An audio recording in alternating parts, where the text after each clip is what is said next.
Tomatoes are honestly one of the most rewarding crops you can grow, and the good news is you don't need a large garden to do it. If you have a few buckets, some soil, and just a little patience, you can harvest healthy, flavorful tomatoes right from your porch, balcony, or backyard. In today's guide, we're diving deep into how to grow tomatoes in buckets successfully, with practical details that both beginners and experienced gardeners will appreciate. The first step to success begins with the container. A tomato plant needs room for roots to spread and access nutrients, so never use a small pot. Go for a 20-litre bucket, around 5 gallons at minimum. Anything smaller will stunt growth and limit fruiting. If you're using recycled buckets, make sure they are food grade and not previously used for chemicals or paint. Drill 4 to 6 holes at the bottom for drainage. Tomatoes hate standing water. It suffocates roots and attracts fungal problems. To prevent soil loss through the holes, place a thin layer of gravel or small stones at the bottom before adding soil. Tomatoes in buckets rely entirely on the soil you provide, so the right mix is essential. Garden soil alone is too compact and heavy for container gardening. Instead, prepare a light, well-draining mix that holds moisture without getting soggy. A proven ratio that works well is 40% topsoil, 30% compost, and 30% sand or cocoa peat. For every 20-litre bucket, you'll want to mix in 2 good handfuls of well-rotted manure or compost. That'll provide your plants with some lovely organic nutrients. You can also add 1 tablespoon of bone meal for phosphorus, which, by the way, really helps with flowering and fruiting, and 1 tablespoon of wood ash for potassium. This combination honestly encourages strong root development and helps your plant produce more fruit. If you prefer a more scientific approach, the soil pH should stay between 6.0 and 6.8. Slightly acidic, which, tomatoes absolutely love. Not every tomato variety performs well in buckets.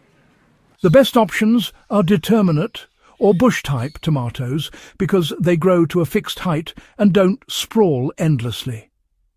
Good examples, just to name a few, include Roma, Patio Princess, Tiny Tim, and Bush Early Girl.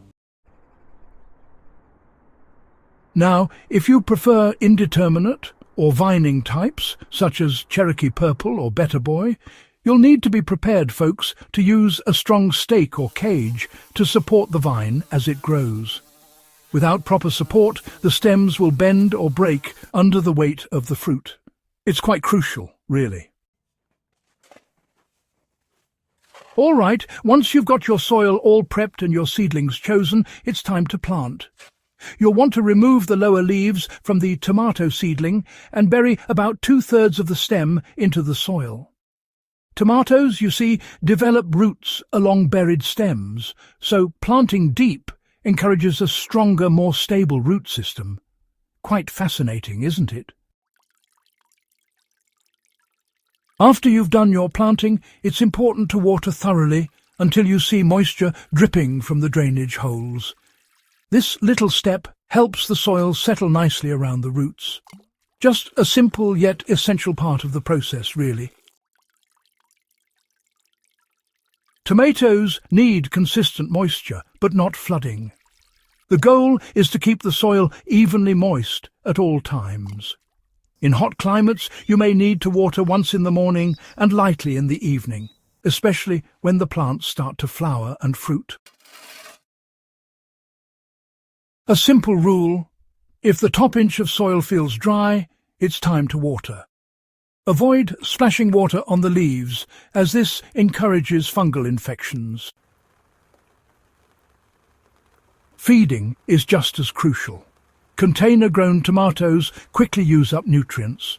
After 2 weeks of planting, start feeding with a balanced NPK 10-10-10 fertilizer once every 10 to 14 days.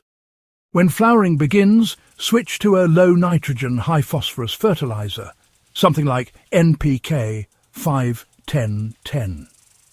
This ratio ensures more energy goes into producing fruits rather than just leaves.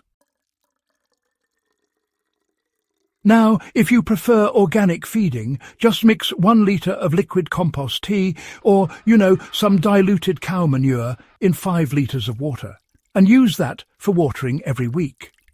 This simple routine keeps the soil biologically active and, your plants healthy. Tomatoes. They're real sun lovers. They need at least 6 to 8 hours of direct sunlight daily to truly thrive. So place your buckets in the brightest spot you can find, ideally facing east or north, especially if you're in the tropics. If you're growing during the colder months, it's a good idea to use black buckets that absorb heat, or maybe place your plants near a wall that reflects a bit of warmth. On the other hand, for those in very hot regions, use white buckets or provide a bit of light shade during those peak afternoon hours to prevent leaf scorching.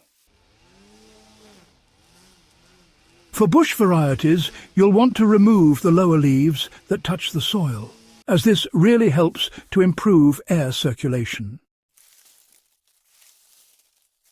For vining types, just pinch off the side shoots, sometimes called suckers, that appear between the main stem and branches. This, keeps the plant focused on producing fruit rather than unnecessary foliage. Use a 1.5 metre wooden stake or a tomato cage to support the plant as it grows. Tie the main stem loosely with twine to prevent snapping. Proper pruning and support can increase yield by up to 30%, especially in containers. 2 common issues in bucket-grown tomatoes are blossom end rot and leaf yellowing. Blossom end rot appears as a dark, sunken spot at the bottom of fruits caused by calcium deficiency or irregular watering. To prevent it, ensure steady moisture and add a tablespoon of crushed eggshells or agricultural lime into the soil every few weeks.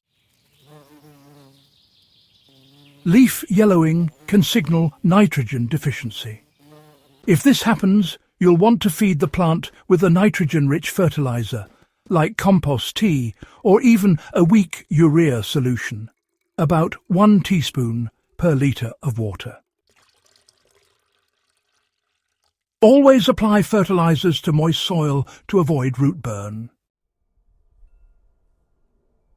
So, tomatoes are usually ready for harvest about 70 to 90 days after planting, depending on the variety, of course. You'll want to pick them when they're firm and fully coloured, whether that's red, yellow or orange, depending on the type you've grown. And, don't let those ripe fruits stay on the plant too long, as they can attract pests and actually slow down further fruiting. After harvesting, it's a good idea to prune away old leaves and feed the plant lightly. This can encourage another flush of fruits, provided the plant is still healthy. Growing tomatoes in buckets isn't just a clever space-saving trick. It's actually a really reliable method for producing fresh, nutritious food just about anywhere. With the right soil mix, careful watering, consistent feeding, and of course plenty of sunlight, you can enjoy continuous harvests, even if you've only got a balcony or a small yard. If this guide has helped you, remember to subscribe to the Husbandry YouTube channel for more practical gardening knowledge. And, share this video with a fellow gardener who's keen to start growing tomatoes the smart way. Together, we can make every bucket a source of abundance.